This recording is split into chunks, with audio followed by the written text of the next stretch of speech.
Okay, I'm on page 6 of a Barbri outline for evidence, the Conviser mini review, the very last policy exclusion, which fits into evidence that may be excluded for policy reasons, is withdrawn guilty pleas.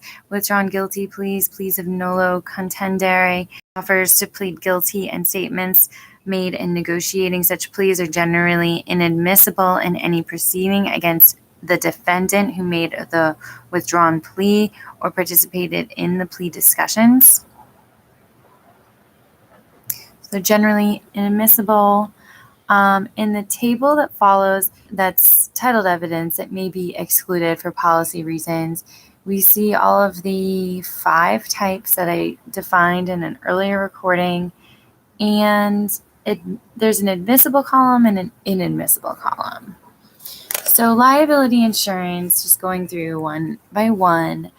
First, liability insurance is inadmissible to prove negligence or ability to pay. It's admissible to prove ownership or control as impeachment or as part of an admission of liability.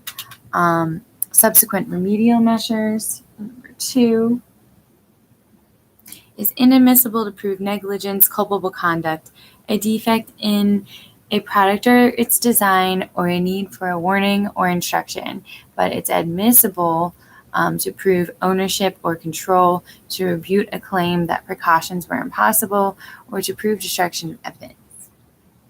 Third, settlement offers or negotiations are inadmissible to prove or disprove the validity or amount of a disputed claim, or to impeach by prior inconsistent settlement or contradiction, but it's admissible for all other purposes. Like, for instance, if the amount in dispute is unknown, I believe the settlement offer as the amount that was discussed is probably admissible when it is in dispute. But it says here it's inadmissible to prove or disprove the validity or amount of a disputed claim. But like, if the amount is unknown, I think it's probative and admissible. The 4th type of evidence I'm going to go into in this fashion is offers to pay and payment of medical expenses, which are inadmissible to prove culpable conduct, but admissible for all other purposes, such as admissions of fact accompanying an offer to pay medical expenses are inadmissible. That would be like any accompanying statements. The example that we were given was I'll pay for your medical expenses since I was driving too fast. That driving too fast part is actually admissible. But in the case of I'll pay your medical expenses if you drop the case, that's 2 policy exclusions. 1, trying to settle the case. 2, talking about paying medical expenses. So the last and not least 5th policy exclusion is withdrawn guilty pleas and offers to plead guilty are inadmissible for nearly all purposes and are just not admissible. But I've been reading separately a case, Medanzano, where the Supreme Court thought that it was okay to withdraw this sort of right if, for instance, there were conditions in a plea agreement that were not met, and maybe that's not technically considered a withdrawn guilty plea. It's that, but I think it was withdrawn, and then at trial, when the defendant was dishonest about what they had said in a plea agreement, that in plea settlement, and that the plea agreement had planned for that possibility, and the defendant waived the inadmissibility of the statements that he made during those negotiations, that they would actually give effect to that because it's his right to contract that way. And so he should have known he was waiving those rights. He did, and they gave effect to it. We're going to move on to a different section now on page 8 of evidence, subsection D, character evidence, a special relevance problem. Character evidence may be offered as substantive rather than impeachment evidence to prove character when it is the ultimate issue of the case, or 2, Romanet 2, serve as circumstantial evidence of how a person probably acted. And the latter is more heavily tested and is the focus of the following discussion. So, means of proving character. Depending on the jurisdiction, the purpose of the offer, and the nature of the case, one or all of the following methods of proving character may be available. A, evidence of specific acts. B, opinion testimony of a witness who knows the person. And C, testimony as to the person's general reputation in the community. So, again, if you remember, character evidence may be offered as substantive, not for impeachment, if done to prove character when it is the ultimate issue of the case, or to serve as circumstantial evidence of how a person probably acted. So what we just discussed is circumstantial evidence of how a person probably acted. So giving specific acts, opinion testimony of a person, witness who knows the person, and testimony as to the person's general reputation. Depending on the jurisdiction. I feel like that's exactly what we're not supposed to be admitting as evidence, but I'll go on and see if more clarity is provided. Number 2, generally not admissible in civil cases. So that could be the big distinction, which I just did not pick up at all in evidence class. So in civil cases, unless the character is directly an issue, for example, defamation, evidence of character offered by either party to prove the conduct of a person in the litigated event is generally not admissible in a civil case. For example, a plaintiff in a suit involving car accident may not introduce evidence that the defendant is usually a reckless driver to prove that she was negligent at the time in question, or may the defendant introduce evidence that she is generally a cautious driver. So nor may the defense say something positive about their driving. Now, number 3, accused in criminal case, like on the other hand, generally only accused can initiate. So the prosecution cannot initiate evidence of bad character of the defendant merely to show that she is more likely to have committed the crime, although the prosecution may introduce evidence of prior misconduct for reasons other than propensity to commit the crime.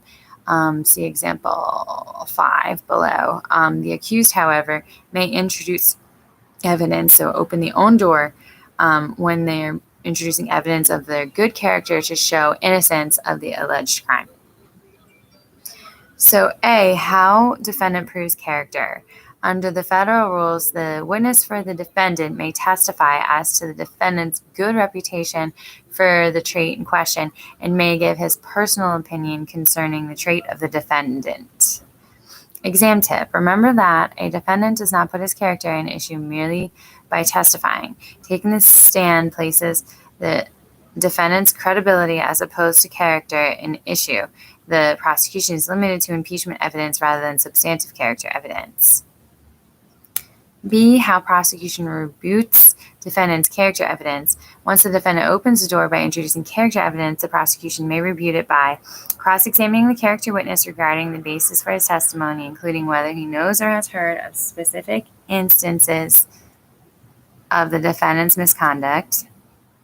Exam tip. Any misconduct, including prior arrests, may be inquired about while cross-examining a defendant's character witness. However, the prosecutor is limited to inquiry of the witness. She may not introduce any extrinsic evidence of the misconduct.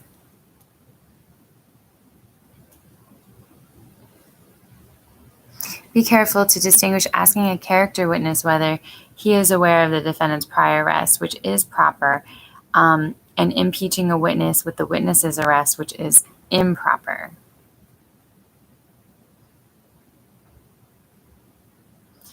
So calling its own character witnesses to testify to the defendant's bad reputation or give their opinions of the defendant's character.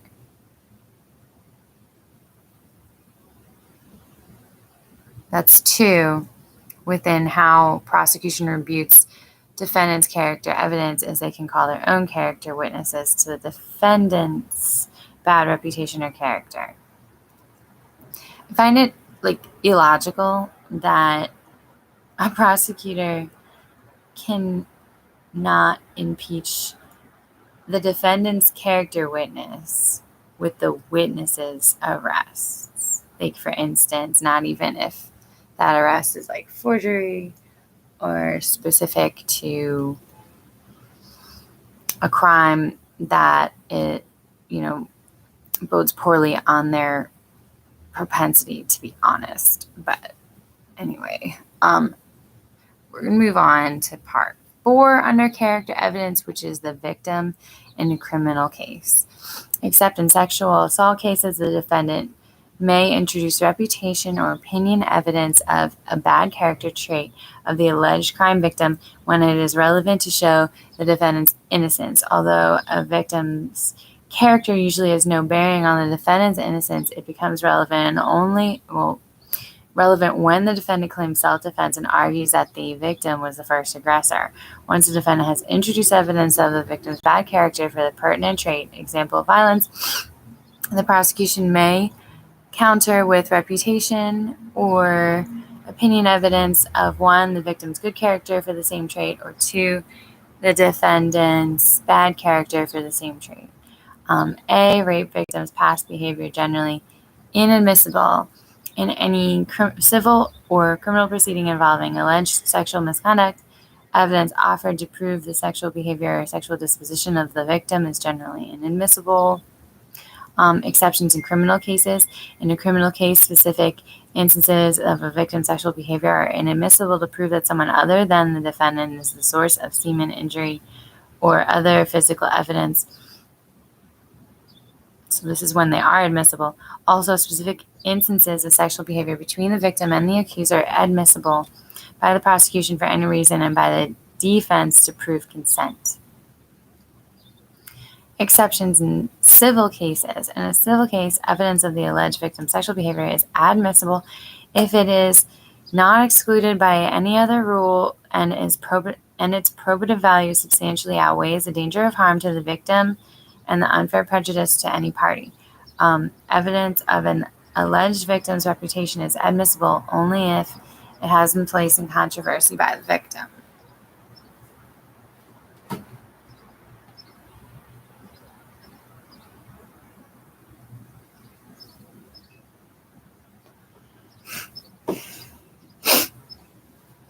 So B is homicide cases.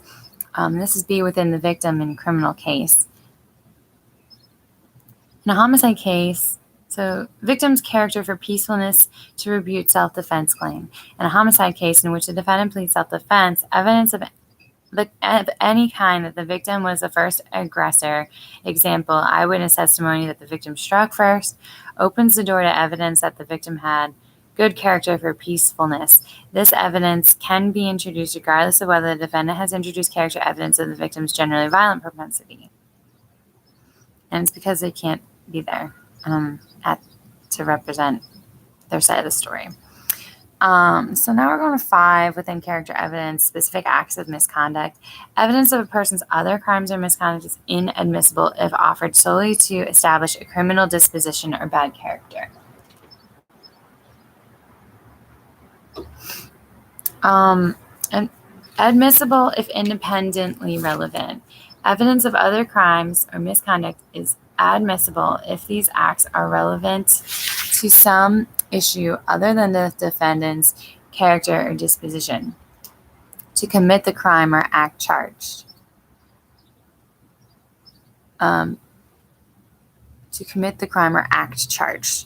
Such issues include motive, absence of mistake or accident, intent, identity, common plan or scheme, which is modus operandi. In a criminal case, the prosecution must, upon request, provide reasonable notice prior to trial of the general nature of any of this type of evidence it intends to introduce. A convenient way to remember the issues for which evidence of prior acts of misconduct is admissible is through the mnemonic device mimic.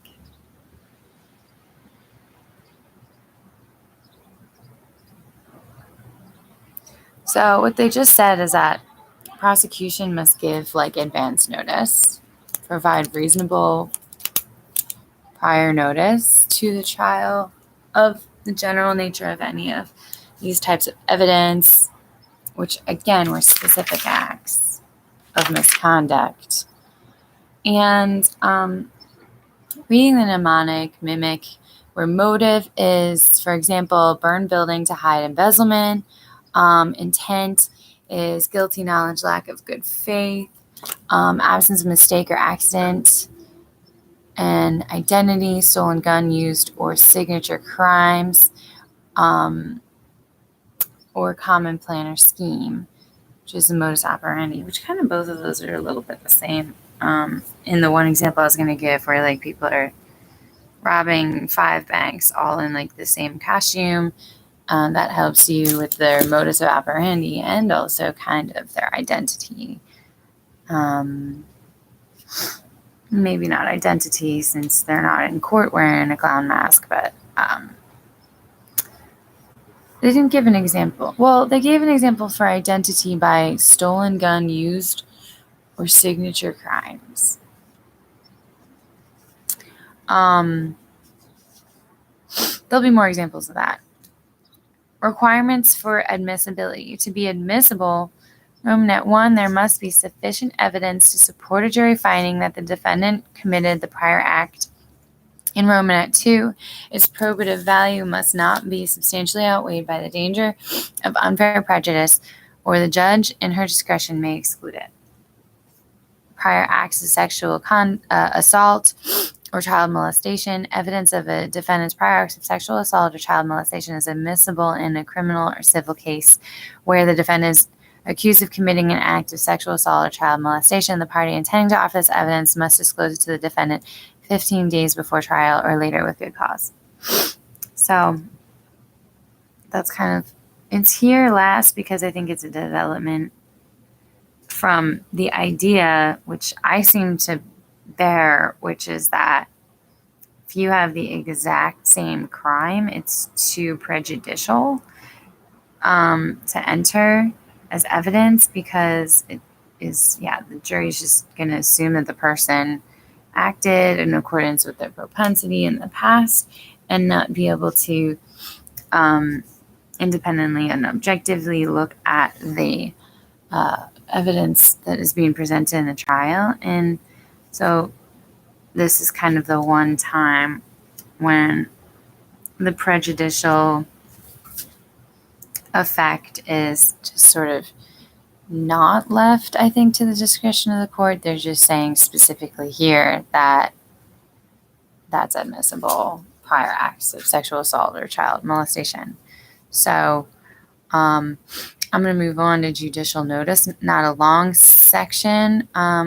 Judicial notice of fact. Judicial notice is the recognition of a fact as true without formal presentation of evidence.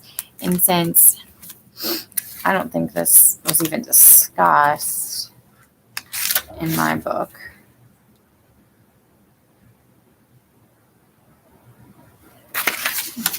next.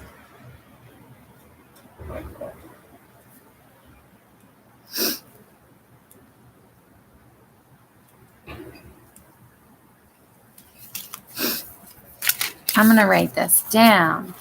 Well, actually, I'm going to write down 2 things. I'll write down the definition of specific acts of misconduct, right? Because I have a different definition from answering questions, but evidence of a person's conduct, I'll say other crimes or misconduct is admissible if offered solely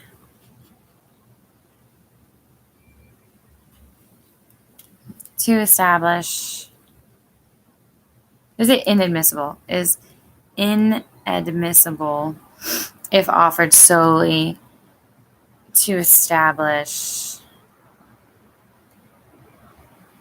a criminal disposition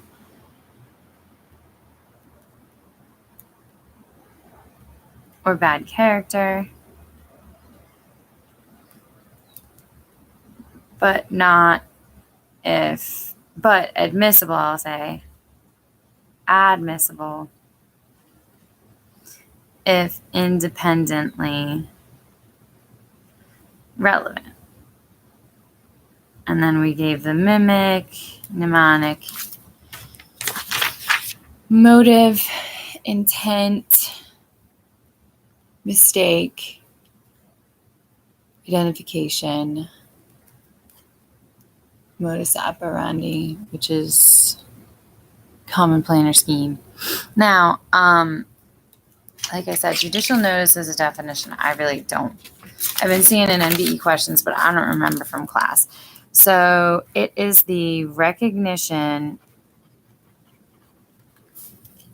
of a fact as true without formal presentation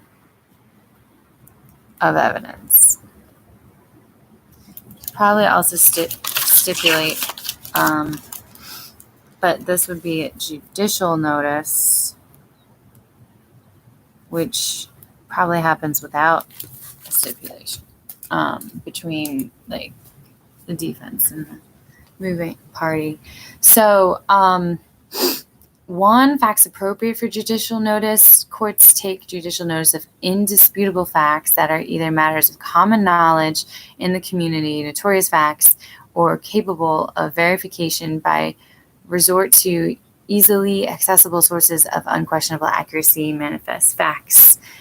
Courts have increasingly taken judicial notice of scientific principles such as, or as a type of manifest fact. Judicial notice of such facts may be taken at any time, whether or not requested.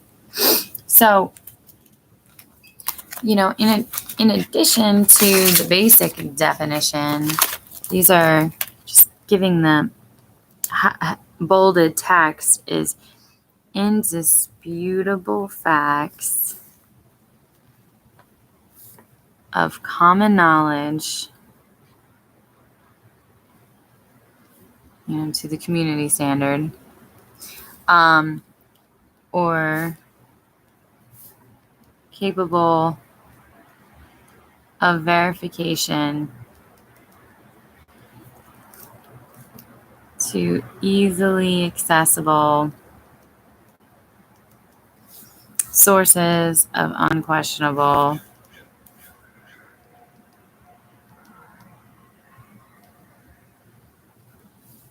accuracy. I feel like this whole section should just be taken out because I feel like a lot of things seem valid and aren't now with so much fraud going on and replication of things that we once felt were more reliable.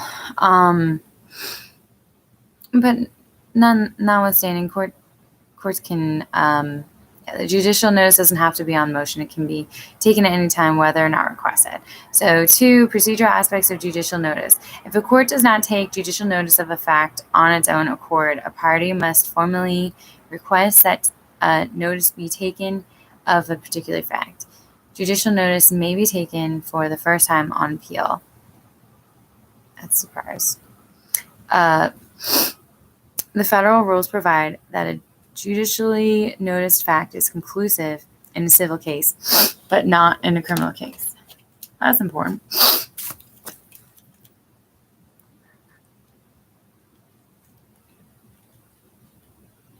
So the noted fact is conclusive in civil case, not criminal.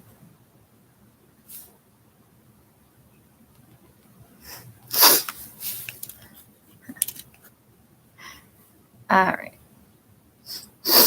In a criminal case, the jury is instructed that it may, but is not required to accept as conclusive any judicially noticed fact. So, adjudicative and legislative facts. The federal rules and thus their requirements govern only judicial notice of adjudicative facts, which are those that relate to a particular case. Legislative facts, for example, those relating to legal reasoning and lawmaking, such as the rationale behind the spousal privilege, need not be of common knowledge nor capable of indisputed verification to be judicially noticed.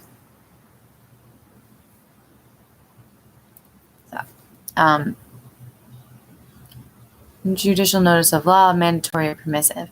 Courts must take judicial notice of federal or state law and the official regulations of the forum, state, and the federal government.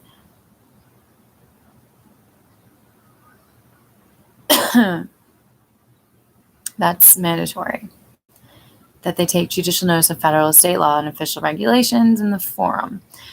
Courts may, so it's more permissive, take judicial notice of municipal ordinances and private acts or resolutions of Congress or of the local state legislature. Laws of foreign countries may also be judicially noticed. So here we are on page 11, getting into the next section, which is real evidence. And this is about authentication, followed by a section that goes into documentary evidence, which goes into best evidence.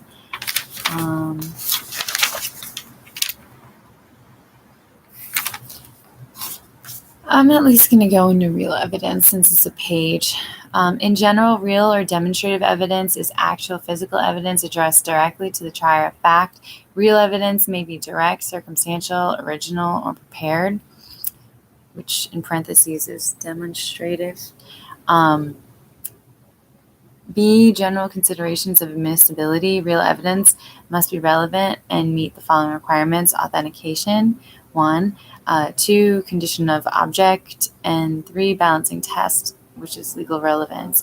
So an object must be identified in the authentication section as what the proponent claims it to be, either by testimony of a witness that she recognizes the object as what the proponent claims it is. For example, witness testifies that a gun is the one found at the crime scene, or B, evidence that the object has been held in a substantially unbroken chain of possession, for example, blood taken from a blood alcohol test.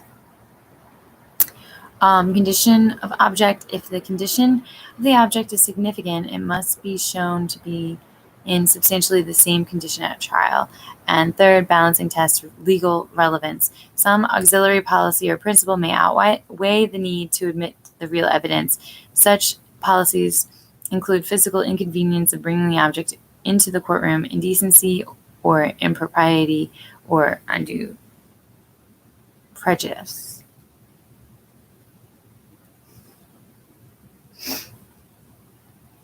So C, particular types of real proof. 1, reproductions and explanatory real evidence. Relevant photographs, diagrams, maps, or other reproductions are admissible if their value is not outweighed by the danger of unfair prejudice. However, items used entirely for explanatory purposes are permitted at a trial, but are usually not admitted into evidence. Example, they are not given to the jury during its deliberations. And you get maps, charts, models, exhibitions of child and paternity suits, exhibition of injuries, jury view of the scene, demonstrations. So for maps, charts, and models, those are usually admissible for the purpose of illustrating testimony, but may be authenticated testimonial evidence that they are faithful reproductions of the object or thing depicted. Exhibition of child and paternity suits, in which all courts permit exhibition of the child to show whether she is the race of the putative father. The courts are divided with respect to the propriety of exhibition for the purpose of proving physical resemblance to the putative father. Fourth, exhibition of injuries. Exhibition of injuries in a personal injury or criminal case is generally permitted, but the court has discretion to exclude this evidence and unfair prejudice would result. And jury view of the scene, the trial court has discretion, and that's like when the person's head got blown off. It's really prejudicial, kind of shocking to the jury. Now, jury view of the scene. The trial court has discretion to permit the jury to view places at issue in a civil or criminal case. The need for the view and changes in the condition of the premises are relevant considerations here. And lastly, demonstrations. The court, in its discretion, may permit experiments or demonstrations to be performed in the courtroom. An experiment must be performed under conditions that are substantially similar to those attending the original event. Demonstrations of bodily injury may not be allowed where the demonstrations would unduly dramatize the injury, such as, for instance, like the prosecutor who's like handling the weapon and showing how it would be handled. That can be really like anxiety producing for a jury, I think, is what they're getting at. So the next section, documentary evidence, on page 12, gets to be actually kind of long. There's authentication within this section, though. So, 4 more pages. Let's push through it.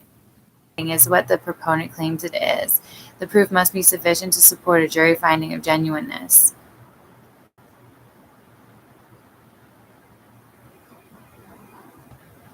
Now, 1, authentication by pleadings or stipulation. The genuineness of a document may be admitted by pleadings or by stipulation. 2, evidence of authenticity. Following are examples of proper authentication. You have A, admissions, B, eyewitness testimony, and C, handwriting verifications, D, ancient documents, E, reply letter doctrine, F, photographs, G, x-ray picture, electrocardiograms, and that'll do the last. So for admissions, a writing may be authenticated by evidence that the party against whom it is offered has either admitted its authenticity or acted upon it as authentic. Eyewitness testimony, a writing can be authenticated by one who sees it executed and hears it acknowledged. The testimony need not be given by a subscribing witness. Handwriting evidence. A writing may be authenticated by evidence of its genuineness of the handwriting of the maker. This evidence may be the opinion of a non-expert with personal knowledge of the alleged writer's handwriting and the opinion of an expert who has compared the writing to sample. So this is an alternative, expert who has compared the writing of examples of the maker's handwriting. Genuineness may also be determined by a trier of fact through comparison of samples. Remember that a non-expert without personal knowledge of the handwriting cannot become familiar with it for purposes of testifying. That would be a lay witness. They kind of have to see it signed if we're talking about signatures. So ancient documents. A document may be authenticated by evidence that it is at least 20 years old, is in such condition as to be free from suspicion as to authenticity, and C, was found in a place where such a writing would likely be kept. That's your ancient documents. In contrast to the rule in many jurisdictions, the ancient document provision of the federal rules applies to all writings, not just dispositive instruments. Note that while documents may be authenticated if they are at least 20 years old, the related hearsay exception for ancient documents will only appear if the document was prepared before 1998. This is crazy. E, reply letter doctrine. A writing may be authenticated by evidence that it was written in response to a communication sent to the claimed author. Photographs. F, generally, photographs are admissible only if identified by a witness as a portrayal of certain facts relevant to the issue and verified by the witness as a correct representation of those facts. Ordinarily, it is not necessary to call the photographer to authenticate the photograph. A witness familiar with the scene is sufficient. Unattended camera. Proper operation of camera. If a photograph is taken when no person who would authenticate the scene is present, the photograph may be admitted upon a showing that the camera was properly operating at the relevant time and that the photograph was developed from the film obtained from that camera. X-ray pictures, electrocardiograms. Unlike photographs, an X-ray cannot be authenticated by testimony of a witness that it is a correct representation of the facts. It must be shown that the process used is accurate, the machine was in working order, and the operator was qualified to operate it. Finally, a custodial chain must be established to assure that the X-ray has not been tampered with. Compare authentication of oral statements.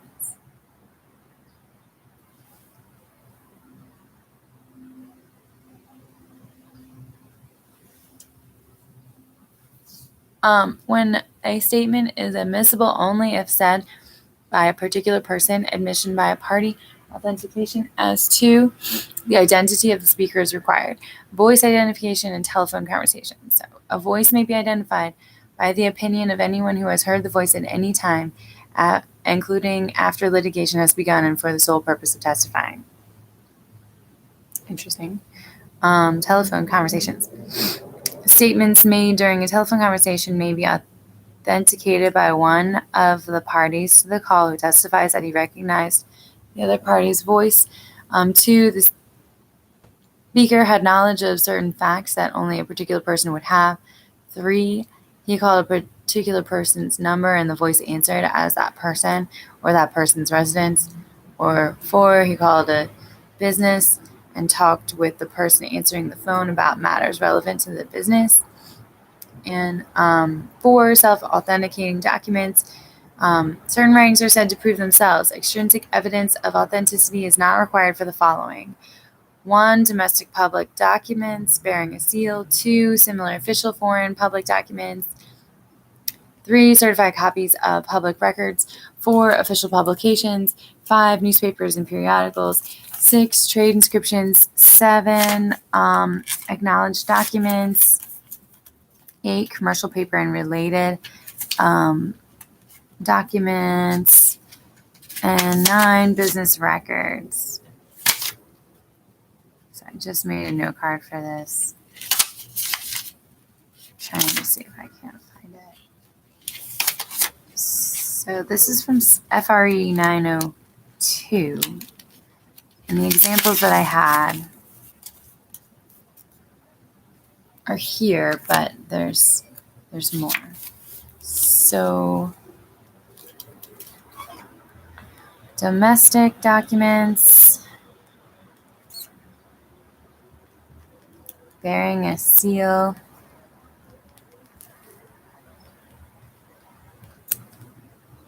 Similar official.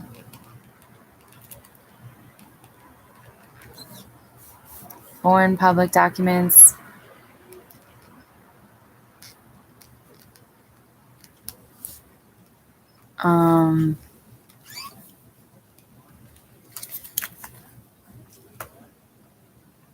Here I had printed periodicals, tags, labels affixed in course of business. So I guess that would be either commercial paper and related documents.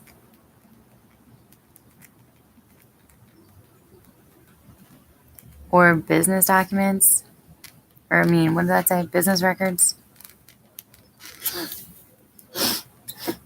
Oh, goodness. Electronically generated acknowledged documents. There was also certified copies of public records.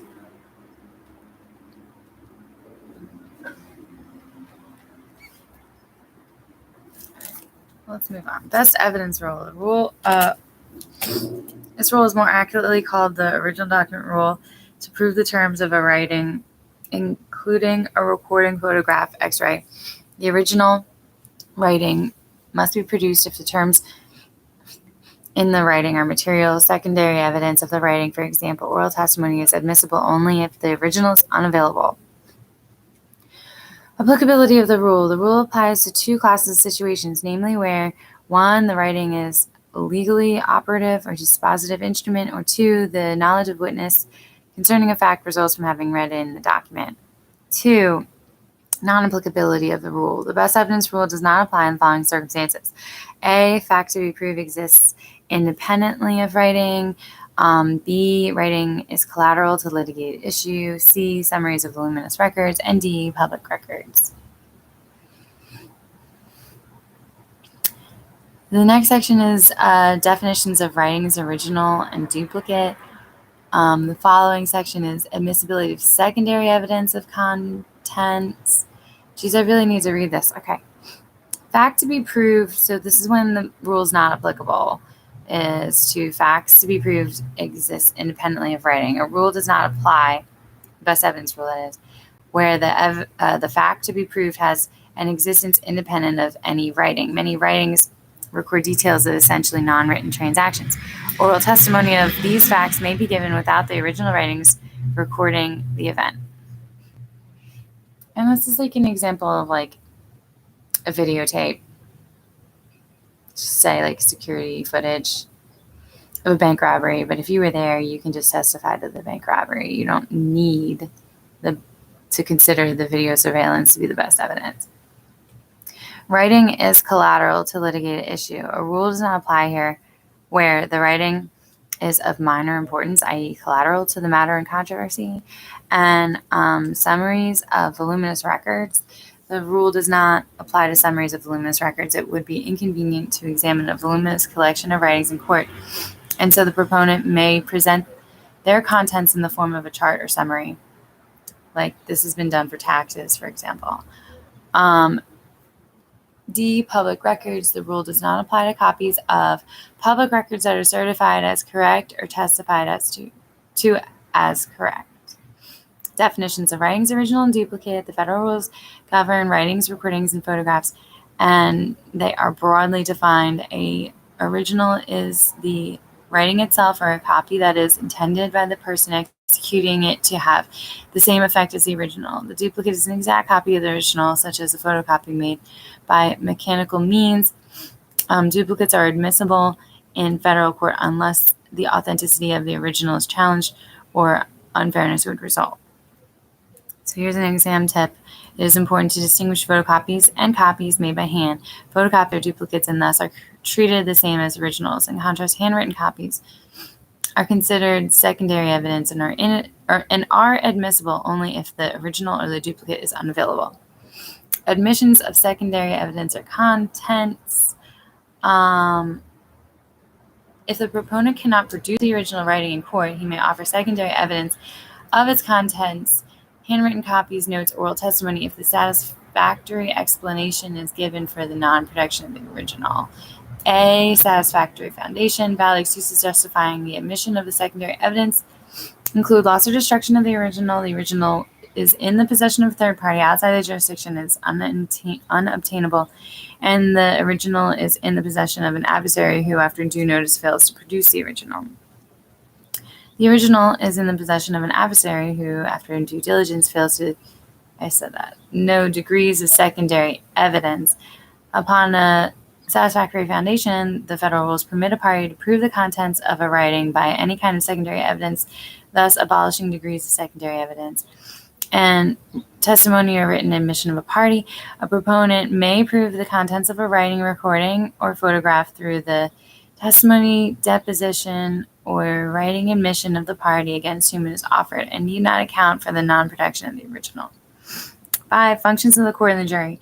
Ordinarily, it is for the court to make determinations of fact regarding admissibility of duplicates, other copies, and oral testimony as to the contents of an original. However, the federal rules reserve the following questions of preliminary fact for the jury: whether the original ever existed, whether a writing, recording, or photograph produced at trial as an original, and whether the evidence offered correctly reflects the contents of the original.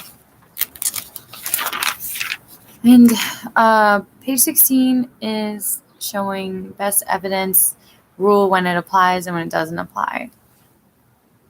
It's actually a chart that takes up the whole page.